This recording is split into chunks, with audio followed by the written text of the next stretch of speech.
Twitter for y'all. And y'all are more than welcome to ask questions too. But we thought it would be really fun to kind of wrap up this legislative session with just people just lobbing questions at you about what it's like to work in the Capitol. So I think this should be really fun. So thank you for being here. Yeah, do you guys want to sit or do you want to stand?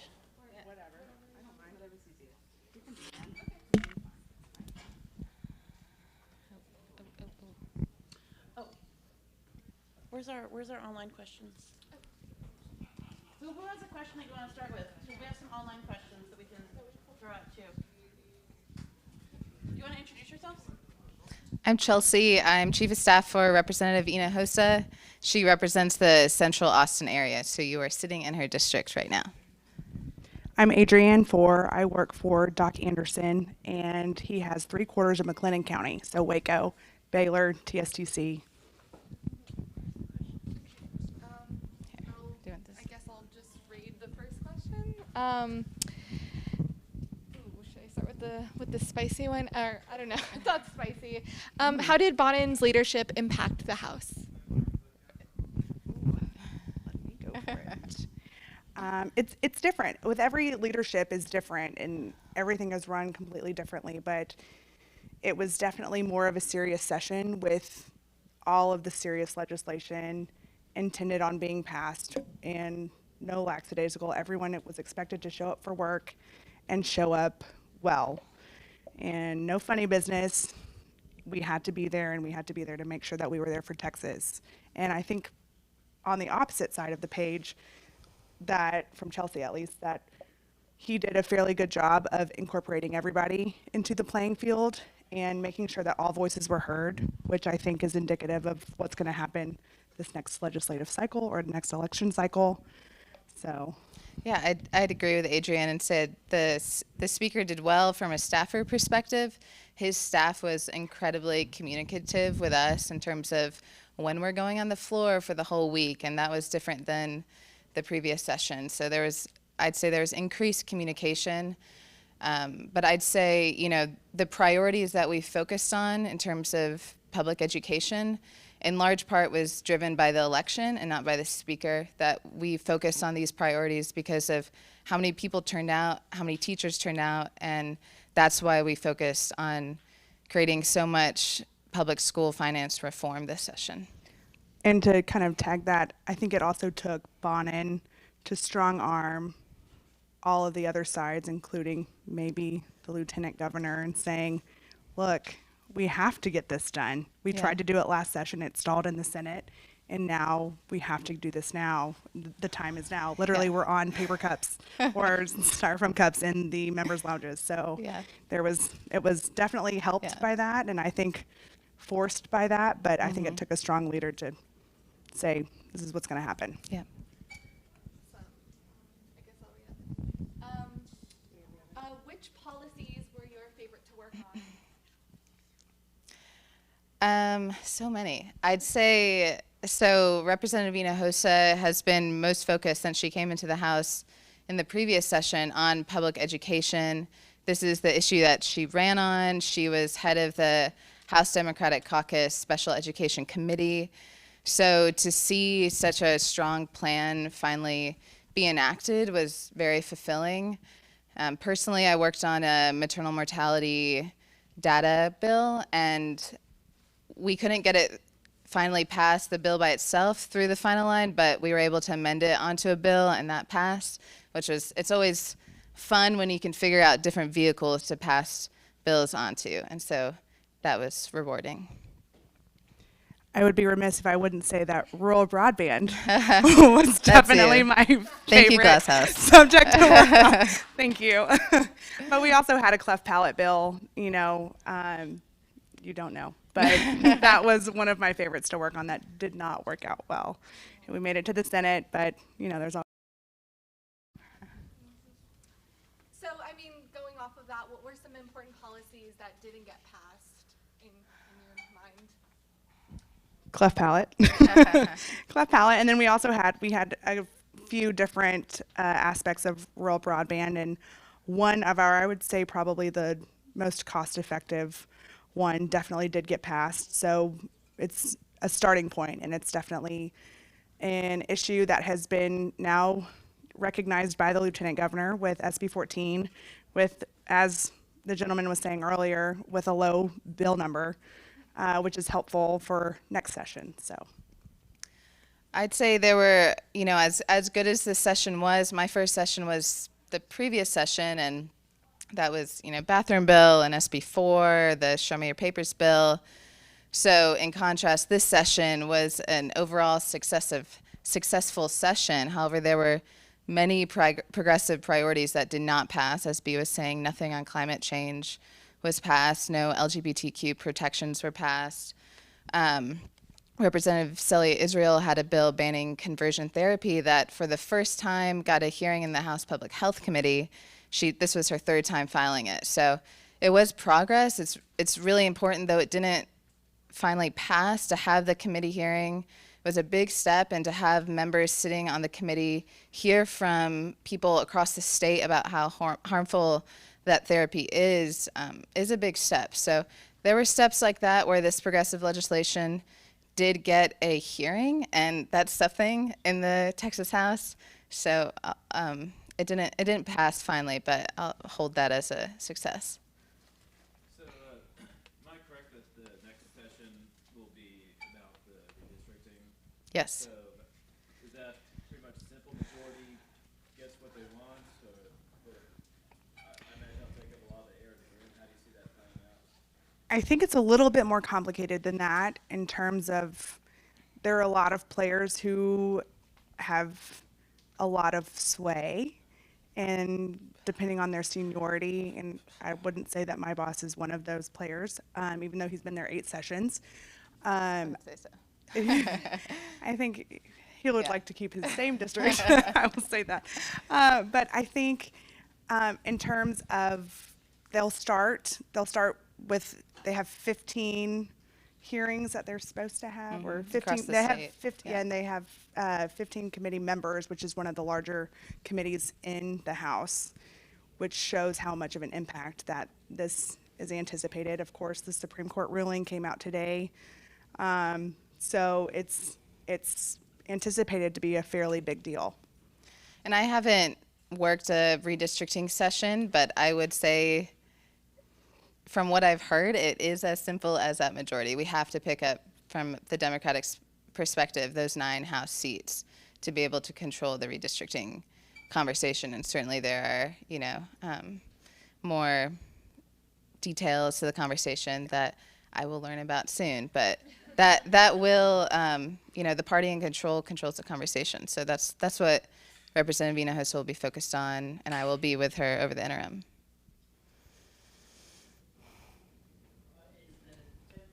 Are the city incumbents nervous about a blue wave, anti-Trump blue wave, changing the ballot and losing the opportunity? We're excited about the blue wave. On the other side, we are absolutely nervous about the blue wave. I say that very lovingly. I've been around. Yeah. This was my 6th session, so I've seen a very red, and I'm from Houston originally, so I have a nice mixture of everything. But definitely, if you've been serving in one aspect in one party, then you kind of see that your voice is not as loud as it would be if your party was not in power, for sure.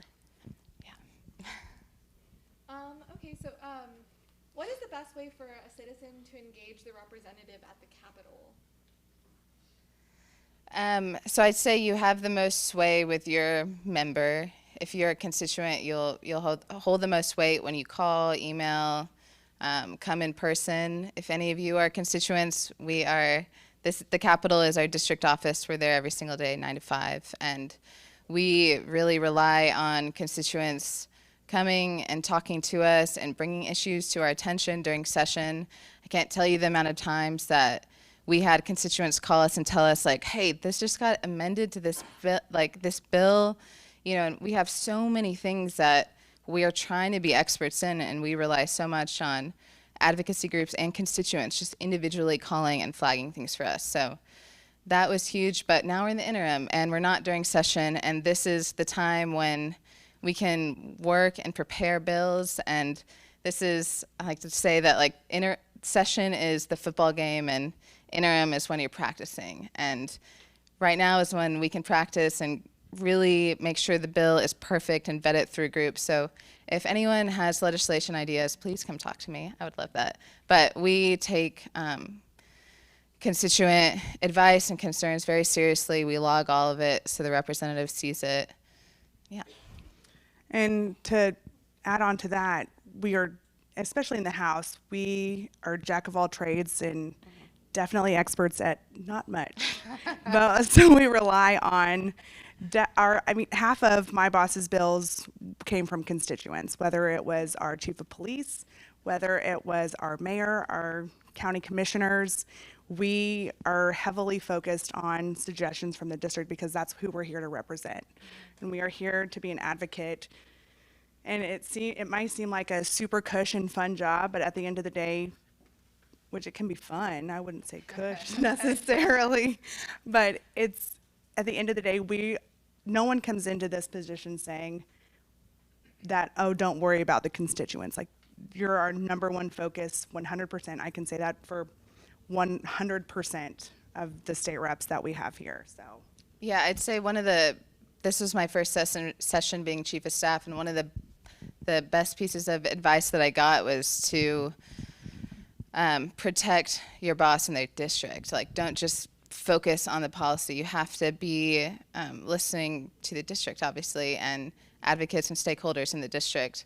Another point is that there actually is an action item coming up for constituents to voice their opinion on, which is that committees will soon have interim committees and committee meetings, and there are interim charges that the speaker releases. So if you have ideas for interim charges for committees to focus on, please talk to your representatives and we'll submit them to the speaker or to chairman to study them over the interim. So that's a great opportunity for committees to be working on ideas, and then the committee will release an interim report, and then members use the recommendations from the interim report to create policy Right, ideas. and this is the time we have to focus on the nuances, and this is the time that we have to actually do the research and the planning. And in session, it's like you're supposed to have your plan worked out come January. This year it was January 7th. So you should be ready to go by that point, which is not always the case. So a lot of times it takes some failed bills to come in and do an interim study. So if y'all have any great ideas, send them our way. No, me. No, absolutely. I doubt any of y'all are from McLennan County, but if you are, come chat. Are there any other questions? Okay, I guess this will be the last one, Yikes. unless you want to keep going. What's your favorite and least favorite part of session?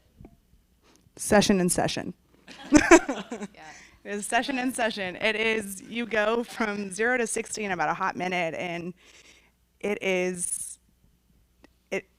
takes a masochist to want to do this for sure, but it is a ride of a time, and you're busy all the time, but it's great, and the interim is lonely. We get bored. I wouldn't say bored, but just where'd my friends go? Everyone left. Yeah, I'm still here. I appreciate that. So I was thinking about this question earlier, and a very specific least favorite thing is that we can't be on the House floor. I think all House staff wishes they could be on the House floor observing and communicating with their boss directly, because Senate staff gets to be on the House floor. But it's gets to be also on the where Senate you floor. can find your boss. Yeah. We want trackers on them at all times, and those jerks like to avoid us because Yeah. we make them do things. Yeah. They have other plans, but Yeah. And then favorite thing is I get to work for a member who was rated the number one most liberal member in the Texas House, which is very satisfying because my political ideology lines up completely with hers. So I get to work on legislation I really believe in. We have constituents who support her and are very active. That's one of the most important things to Representative Hinojosa is to organize her constituents. You know, we live in Austin. We try to take advantage of the fact that we can come and testify at the Capitol and committee hearings. So she loves mobilizing constituents, and I love to work on that too. Yeah, sure. So, aside from redistricting, what are other big hot button issues you see being center stage in 2021? I think school finance is still going to absolutely be a hot button issue. There was a tax swap idea to ensure that the longevity of the school finance plan was sustainable, and that did not happen.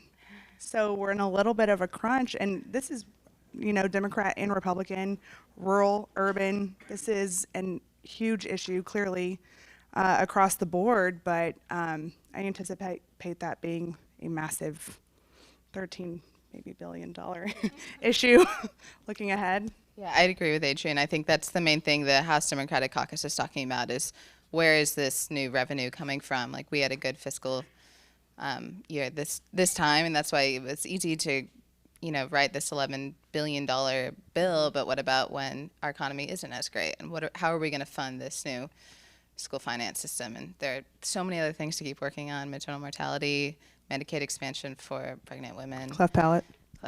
Cleft I'm palate. not gonna let it go. I'm not letting Hashtag it go. cleft palate. Do you have a question? Yeah. You said in your last 10 seconds, well, why does healthcare take such a backseat in Texas? That's a great question. I think it comes down to the party that's in power. I mean, I would say that the Democrats put forward bills to expand Medicaid and to cover pregnant women for a year instead of 60 days. And actually, we got that bill covering pregnant women through the House, but then it stalled in the Senate. So much of it comes down to, where is the political pressure? And Democrats have been offering solutions that leadership hasn't taken. So it's going to come down to 2020 election to solve that issue. And Republicans, hashtag cleft palate, have also taken some measures to do some similar things, but you find some roadblocks. And of course, as they lovingly call it, house trained, that there is a massive roadblock that tends to be the Senate. And there are some members that took our cleft palate bill 7 days to be referred, which I think is a little aggressive. I've worked in the Senate in an interim, not during a session, so, that might be normal to them, but that's a complete waste of time to us. So, I hope that's not. Yeah. Hi. Either. Depends on what side of the family you're talking to. Republicans would not be in power if it wasn't for rural Texas. Amen. Rural Texas does not get the benefit of electing Republicans. Why? I agree with this.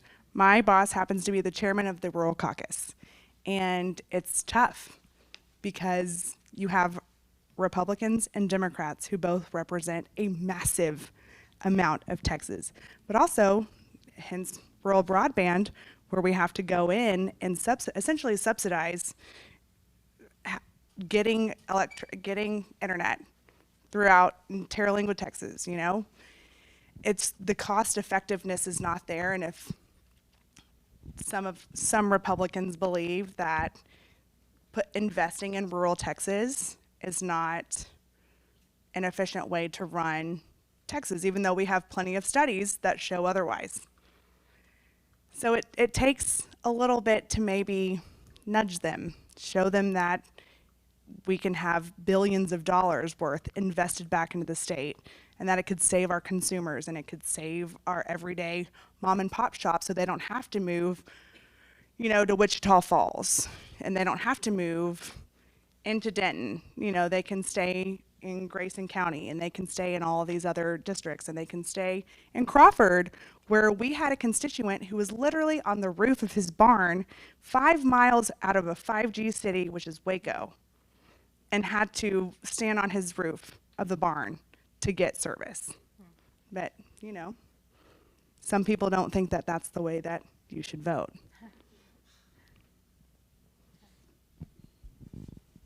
All right. Well, thank you so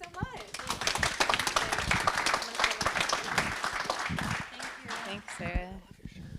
I want to thank everybody for being here. Thank you to all of our speakers. Thank you to Tiff's Treats for providing cookies to us, and to Smart Pop for providing popcorn, and to Live Oak and Hops and Grain for providing beer. I also just want to say that my organization, Austin Tech Alliance, we have a bi-weekly newsletter where we cover so many of the topics that were covered tonight. The census, oh my God, what are we talking about? The census, lots of things that Jimmy talked about. Voting, we release a nonpartisan voter guide for residents. So I would encourage everybody to go to our website, to read our blogs, to sign up for our newsletter, and just become informed. And thank you for being here.